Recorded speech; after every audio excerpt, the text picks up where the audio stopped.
he said he rejected being gay and that the last 10 years of his life being gay was not something that he was proud of or happy about. Of course I felt betrayed by that because those 10 years were with me. We had some pretty awesome times. I'd say most people were very envious of the relationship that we had, of the strength that it had, of the things that we were able to do together.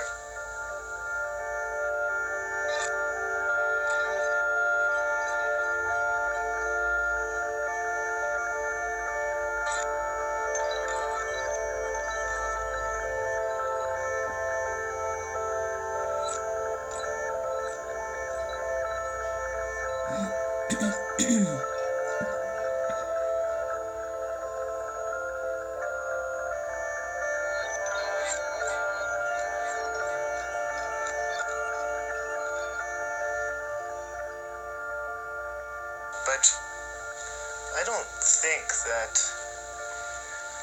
I was ever in a place where I felt like I needed to forgive Michael.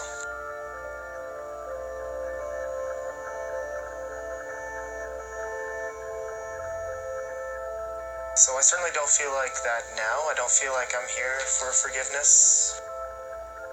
I've never felt that way. I've always felt, if anything, just concern.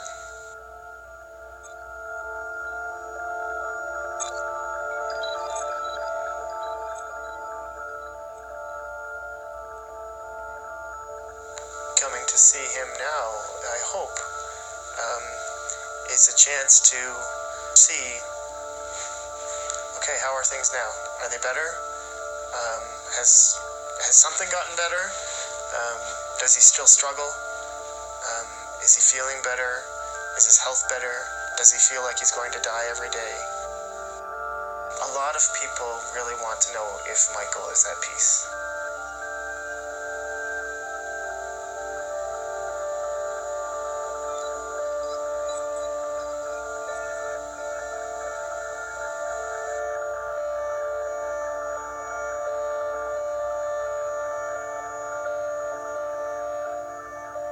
I flew in from Halifax to Denver and drove about 2.5 hours north to Torrington, Wyoming, which is not far from where Michael lives.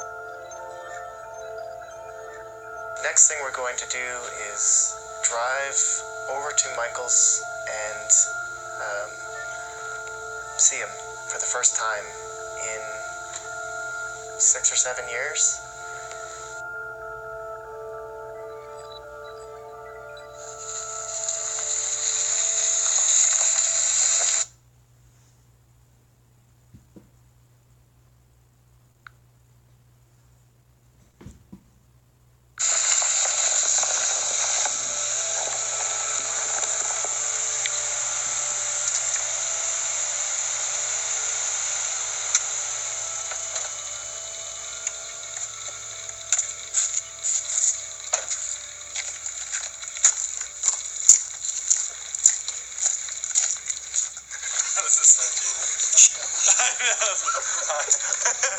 How are you?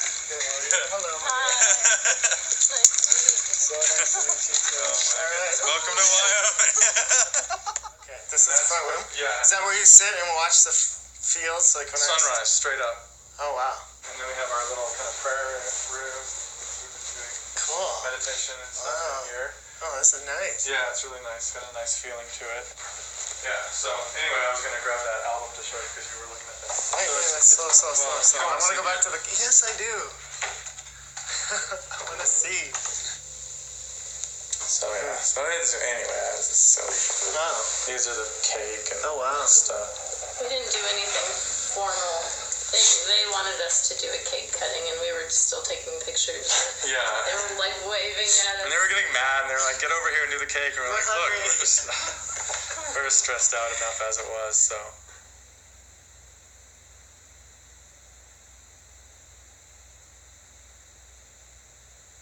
Rebecca is, the first female relationship in my life, okay? So we get married, and all of a sudden I find that she has been devalued as a woman to a degree that I have never experienced before. I'm like, what happened to you to make you hate yourself so much? What happened to you to make you hate your physical female body, to such an extent that you would be so ashamed of yourself all the time? And our church started to speak out about this and say, we're not going to have that kind of behavior, that kind of control and dominance and fear-mongering happening in our community. And we started to call into question those behaviors. Then immediately, we all got pegged as being controlled by evil, darkness, Satan, etc. All of a sudden, we started noticing all of these problems in that way of thinking. Both of us noticing this at the same time, kind of looking at each other, and then there would be like these mirrors, just looking back at ourselves, and we're watching ourselves just be insincere.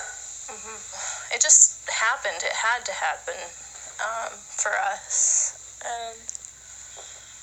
It's so gross to think about.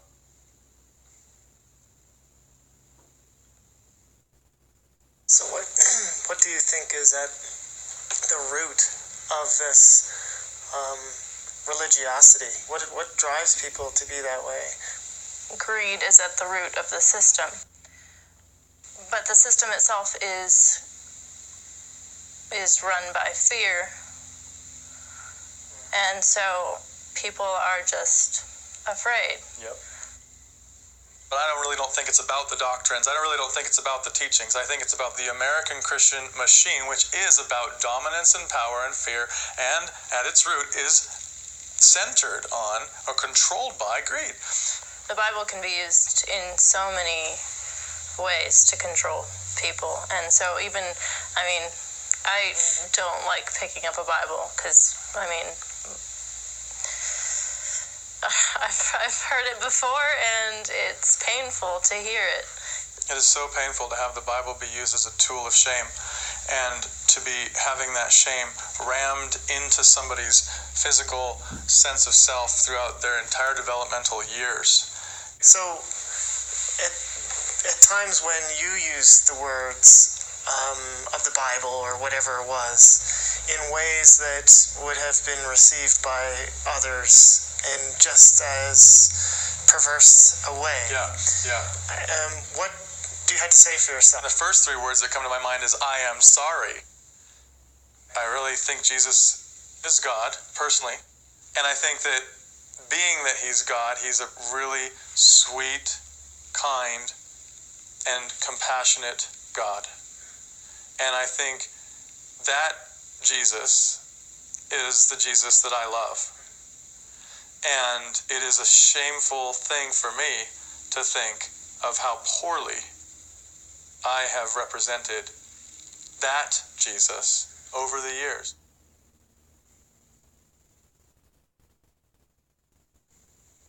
I can remember feeling the sense of solid ground after writing the big articles in 2007.